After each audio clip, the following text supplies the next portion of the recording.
आपल्या सर्व पत्रकार बांधवांचे आदर्श किंवा ज्यांच्याकडे पाहून सर्वच पत्रकार बांधव त्यांच्याकडे पाहून प्रेरित होऊन पत्रकारिता करतो ते आचार्य बाळशास्त्री जांभेकर यांच्या जयंतीच्या निमित्तानं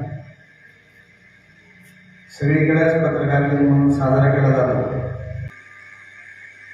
बांधवांनो, पत्रकार हा लोकशाहीचा चौथा स्तंभ मानला जातो आणि बार्शीचा पत्रकार हा असा सर्वांना समतोल ठेवून पत्रकारिता करताना पाहताना सुद्धा आम्हाला अनुभव, बरोबर आहे ना? त्याच्या मागचं कारण की प्रत्येकाचे कोणाशी ना कोणाशी कसे तरी चांगले संबंध असतात, कोणाचे वाईट असतात, कोणाचे चांगले असतात, परंतु चांगल्या वाईट संबंधात सुद्धा ज्याच्याबरोबर चांगले संबंध असतात मनात इच्छा नसली तरी त्याच्याबद्दल वाईट थांबावं लागतं आणि चांगले संबंध असले पण त्याच्याबद्दल चांगलं छापायचं मला इच्छा नसली तरी छापा, कारण शेवट पत्रकार असतो आणि पत्रकाराला समाजामध्ये एक वेगळी प्रतिष्ठा आहे। काय काय पत्रकारांसोबत बोलत असताना आमची चर्चा होती, जरी आपल्या कर्माला मजबूत नसले परंतु समाजामध्ये तुमची एवढी इज्जत मला सुद्धा नाही। जेवढा मान सन्मान पत्रकारांना भेटतो सगळीकडेच, तहसील ऑफिस असू द्या, MCB असू द्या, कुठल्याही राजकीय पक्षात असू द्या, तुमच्याकडे पाहण्याचा जो दृष्टिकोन सर्व समाजात असतो वेगवेगळा असतो। हा आजचाच नाही, जसा आपला देश स्वतंत्र झाला किंवा त्याच्या आधीच्या काळापासून काही पत्रकाराला तेवढीच समाजामध्ये इज्जत होती, आज नाही उद्या येणार नाही। पत्रकार हा असा तुमचा एक व्यवसायाच्या दृष्टीने असो किंवा एक तुमच्यावर पडलेली छाप असो, त्याला कधीही मरण नका। पूर्वी वृत्तपत्र वाचलं जायचं, त्यानंतर डिजिटल मीडिया आली, जसं जग पुढे जात आहे किंवा 21व्या शतकात जसं लोकांची विचारसरणी बदलत चालली, तंत्रज्ञान येत चाललं, तसे तुम्ही सुद्धा तुमच्यामध्ये बदल करून आधुनिक पद्धतीनं प्रत्येकापर्यंत बातमी पोहोचवायचं चांगल्या पद्धतीनं काम करतात। जसं मीडियावरती मोबाईलवर आज प्रत्येक 10-15-20 मिनिटांना नवीन काहीतरी बातमी येते, तसेच वृत्तपत्र सुद्धा कधी मागे पडलेलं नाही।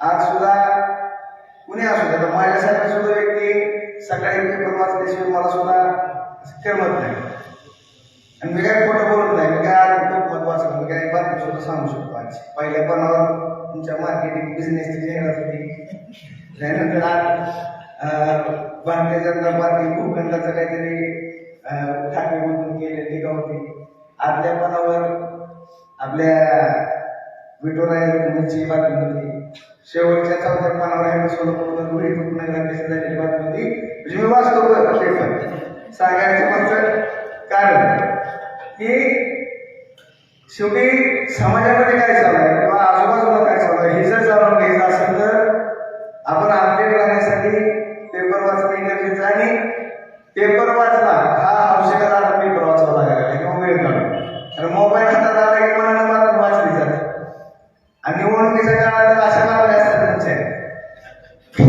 कुणाला कुठलं पद भेटायचं आणि तुम्ही डिक्लेअर करून टाकलेला असतात, ज्याची इच्छा नसते त्याला सुद्धा तुम्ही हरवल्या आम्हाला सुद्धा कधी कधी प्रश्न पडते की ही इच्छुक नाही मला कसं काही पदाची बातमी आहे। त्यामुळं शेवटी तुमच्याकडे मी मागाशी सांगितले की तुमच्याकडे पाहण्याचा दृष्टिकोन सर्वांनाच वेगळा असतो आणि आज समाजामध्ये कुठलाही व्यक्ती समाजामध्ये काम करत असताना कुठलाही अधिकारी असू द्या, कुठलाही राजकारण असू दे किंवा मी तर म्हणतो पोलीस खाते असू दे, आता जर सगळ्यात जास्त कुणाची भीती असेल तर तुमची भीती सगळी तुम्हाला घालायला लागली, साहेब बरोबर आहे का? तुम्ही कुणाचं कधी काय कार्यक्रम काय चालू सांगता येत नाही, बळी पडतो का? बरोबर आहे का? भले तुम्ही सगळ्यांना सरकारी वाचलं, खरी माहिती घेतली टाकली, सांगायचं तात्पर्य की शिवाजी साहेब बोलले त्याला दाखला हा विषय काढला की समाजामध्ये काम करत असताना कुणाच्या व्यक्ती आयुष्यावरती कुठलीही इजा होती, त्याचं मन खर्ची करून होती, ह्याच्यासाठी सुद्धा पत्रकारांनी त्याच्या भावना होती का किंवा त्या व्यक्तीला काय ह्याच्यापासून नुकसान होईल का, 100% छापायचा, लिहायचा, टाकायचा हा तुम्हाला संविधानात दिलेला अधिकार आहे आणि ते तुम्ही केलंच पाहिजे. त्याच्यामध्ये दुमत नाही, परंतु कुणाचं भावना होतील किंवा त्याच्या व्यक्तीला काही इजा होईल याच्यापेक्षा तो उद्ध्वस्त होणार नाही ह्याची सुद्धा काळजी घेणं मला मी आज देतो. शेवटी मार्केटिंग बिझनेस हे दोन प्रकार तुमच्यात आलेच. त्यामुळे मी मला सांगितलं की कुणाशी संबंध चांगले वाईट ह्याचाही न विचार करता तुम्ही छापता आणि तुम्हाला शेवटपर्यंत आज तुम्ही पत्रकार किंवा उद्या नसाल, भविष्यातही कुणी पत्रकार असेल, आपल्या लोकशाहीमध्ये तुमच्याकडे चौथा स्तंभ म्हणून पाहिला जातो. म्हणजे पत्रकार हा असा एक ह्या समाजामधला घटक आहे की तो एक प्रत्येक नागरिकाचा किंवा समाजातल्या शेवटच्या घटकापर्यंत एक तुम्ही आशेचं किरण आहे.